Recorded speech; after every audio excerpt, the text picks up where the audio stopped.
John Lusky of Lusk Archery Adventures. Serious testing, successful hunting. Today I'm going to be testing another long-awaited Broadhead, the brand new Sevr 2.0 hybrid.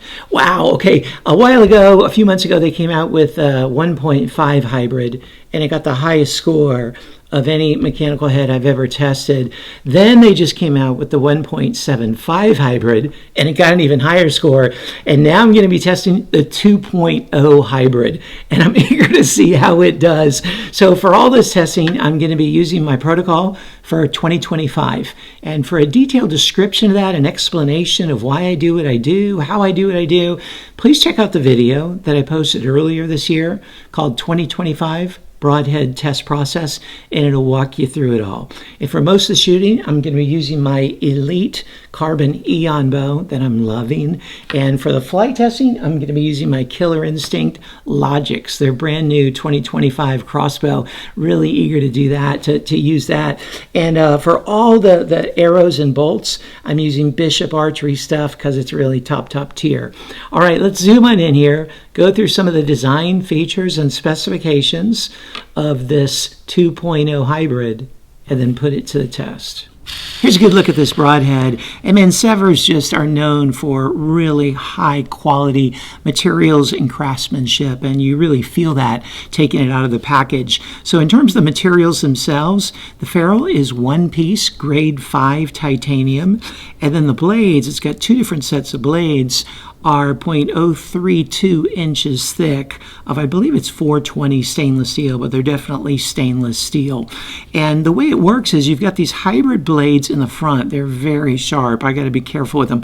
I've poked myself not a few times with them there, but they're very sharp. And it's interesting, they're positioned in the front because that one increases a little bit of FOC, but then two, it's in the same area as these deployment arms. So when they're spinning in flight, there's no extra turbulence created by these blades than was already created by these deployment arms. And so they fly, at least by my testing, they fly identically to the Sevrs without these little blades. And so it's really interesting to see and smart the way that they've designed it like that.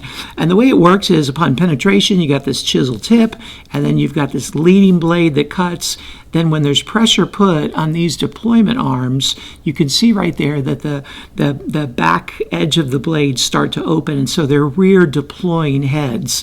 And when they open like that, this O-ring pops off, and these blades open up, and you can hear, I don't know if you could hear it, but there's a slight little pop, and that's because they enter into a locked position. They overlap a little bit, and there's a little divot that they lock into an open position. So you're going to be getting that full cut there. I don't know of any other, or I know of one, I think. I don't know of many others, I should say, mechanical blades that lock into an open position. Usually it takes pressure on the deployment arms, continual pressure, to keep them open.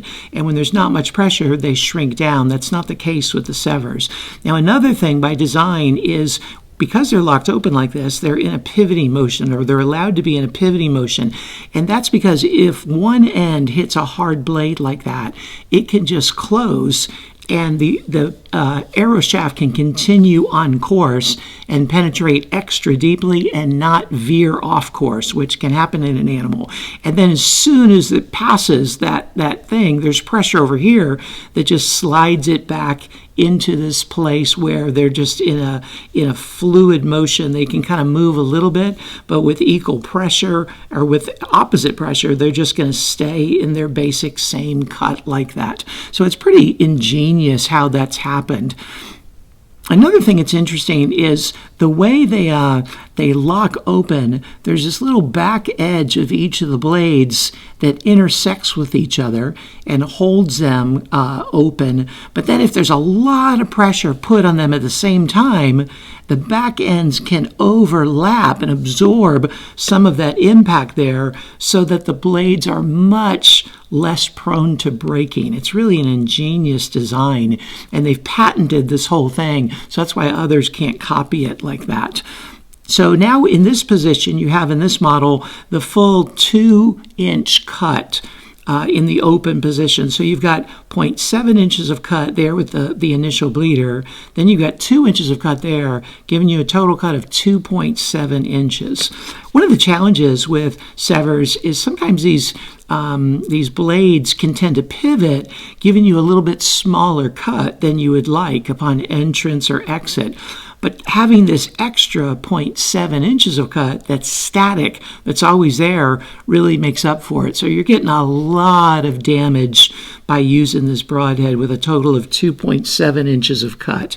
Now, each of the blades are 0.032 inches thick, and the total weight on this is 125 grains. By my measurements, it came in at 126 grains.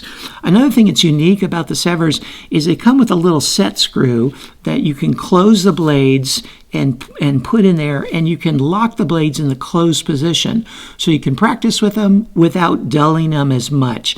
Now, you're still going to have these leading blades with the hybrids to contend with, but it's just an extra feature to keep them in the closed position. Just make sure that when you go hunt with them, you take that set screw out, okay? You don't want to mess with that. And then what I would do for resharpening is I would use the Stay Sharp Guide Gray Guide. Their Gray Guide works really well with severs to get these even sharper than they come out of the package, and then touch them up afterwards to keep them extra sharp. And that can work on the main blades as well as these leading blades. At the time that I'm testing this, they haven't even come up with a price yet for these broadheads. But whatever they come up with, I know that you can use my discount code LUSK5, LUSKFIVE, and you can save $5 on any order of any Sevr products. So I really look forward to putting this head to the test and seeing how it performs.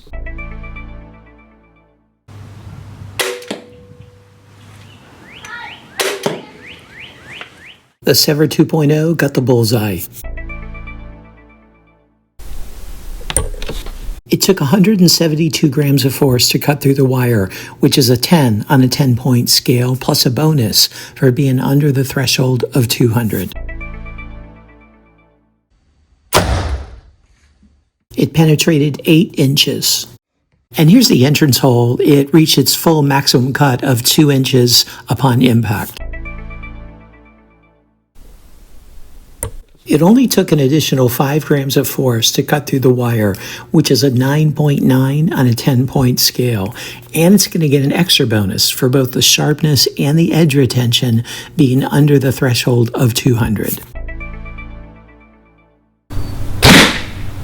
It penetrated through 46 layers, which is a 6.57 on a 10-point scale, but it's actually really good for this size of a cut.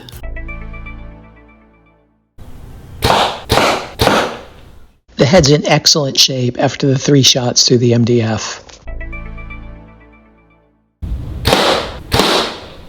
And here it is after the 2 shots through the steel plate, and it's still in just fantastic condition. There's a little bit of edge shatter on the blades, but otherwise in perfect shape. And you can see the nice holes that it made in the steel plate as well.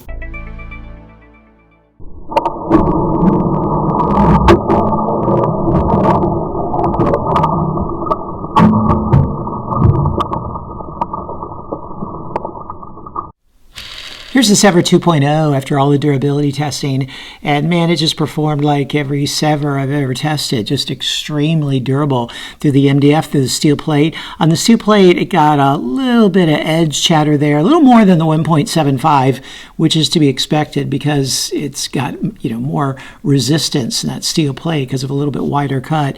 These leading blades are just in excellent shape, and into the center block, it's still pointy and still spins very true. Very impressive durability for any broadhead, let alone for a mechanical.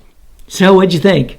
Man, another high performer, and it actually got a little bit higher score than the 1.75, which got a little bit higher score than the 1.5 hybrid. And so this is, to date, the best scoring mechanical broadhead I've ever tested. I mean, really an exceptional broadhead in every way, shape, and form. It just doesn't have any downside. So if you're going after a smaller animal and you want to inflict a lot of damage, or if you have a heavier setup and you're going after a bigger animal, but you've got enough momentum that you're generating to be able to drive this thing deep, man, this is something really worth checking out. Fantastic job, Sevr. You're doing a great job.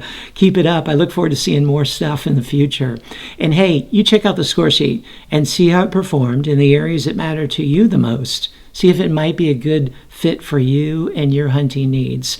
And stay tuned for the overall cumulative score, as well as the corresponding Lusk grade. And stay tuned for a list of all the discount codes that I can offer, including Sevr, which is Lusk5, Luskfive, to be able to help save some money. Thanks for tuning in. Look forward to seeing you next time.